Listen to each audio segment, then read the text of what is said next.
शिक्षा के क्षेत्र में बहुत ही अग्रणी है और अग्रणी होने के साथ साथ यहाँ चाहे सेना हो, चाहे शिक्षा हो, चाहे समाज सेवा हो, उसमें यहाँ का मुस्लिम समाज हमेशा अग्रणी रहता है।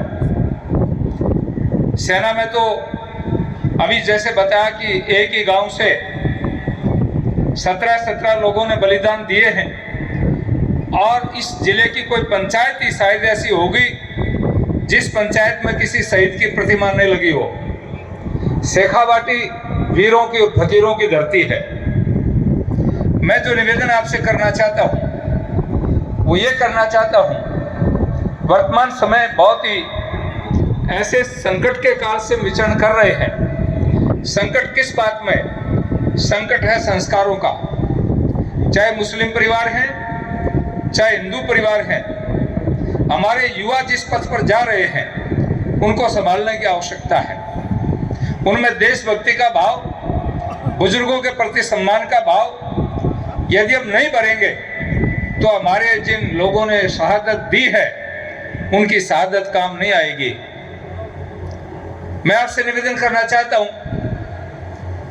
राम प्रसाद बिस्मिल अशफाक उल्लाह खां जैसे व्यक्ति, अभी 19 दिसंबर आ रहा है, 19 दिसंबर को उनका सबका दोनों का 4 लोग एक साथ बलिदान हुए थे। एक ही दिन 4 आदमी फांसी के फंदे पर चढ़े थे। राम प्रसाद बिस्मिल, अशफाक उल्लाह खां, राजेंद्र सिंह, रोशन सिंह।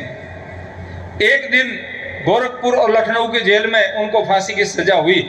आप में से शायद बहुत कम लोग होंगे उन महापुरुषों को पढ़ाओ, हमें उनको पढ़ना चाहिए। मैं तो प्रतिवर्ष 19 दिसंबर को उनकी स्मृति में सम्मेलन आयोजित करता हूं। इस बार भी पिपराली में कर रहा हूं। मैं आपको आमंत्रित भी करूंगा उस दिन, और खास तौर से अच्छे अच्छे कवियों को बुला के कवि सम्मेलन करवाता हूं। तो मेरा तो आपसे आग्रह यही है, अपने बच्चों में संस्कार दीजिए। माननीय प्रधानमंत्री नरेंद्र मोदी जी ने एक बात कही थी कि मैं हर युवा के हाथ में, एक हाथ में कुरान और एक में कंप्यूटर देखना चाहता हूं। यही बात हिंदुओं की बात है, एक हाथ में वेद गीता और एक हाथ में कंप्यूटर।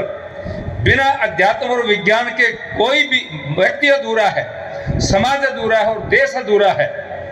जब तक विज्ञान साथ नहीं होगा हम दुनिया के साथ नहीं चल पाएंगे।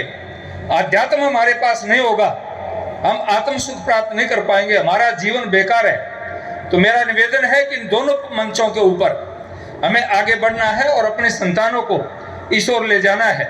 माननीय प्रधानमंत्री नरेंद्र मोदी जी ने, अभी मंत्री जी ने सारी बात आपको बताई, कौन सी चीज की कमी छोड़ी है, सब चीजें उपलब्ध कराई हैं। लेकिन मैं एक निवेदन करना चाहता हूं, गरीब के लिए कलाम साहब से बड़ा आदर्श नहीं हो सकता। मैंने उनकी जीवनी पढ़ी।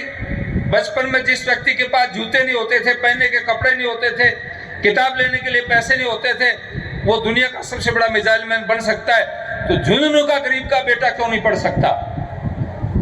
उसमें ललक होनी चाहिए और आपका सहयोग होना चाहिए। यही मेरा निवेदन है और माननीय प्रधानमंत्री नरेंद्र मोदी जी को मजबूत करने का निवेदन जरूर करूंगा। देश अगर आगे बढ़ सकता है तो इसी व्यक्ति के हाथों में आगे बढ़ सकता है। मैं आपसे निवेदन करना चाहता हूं।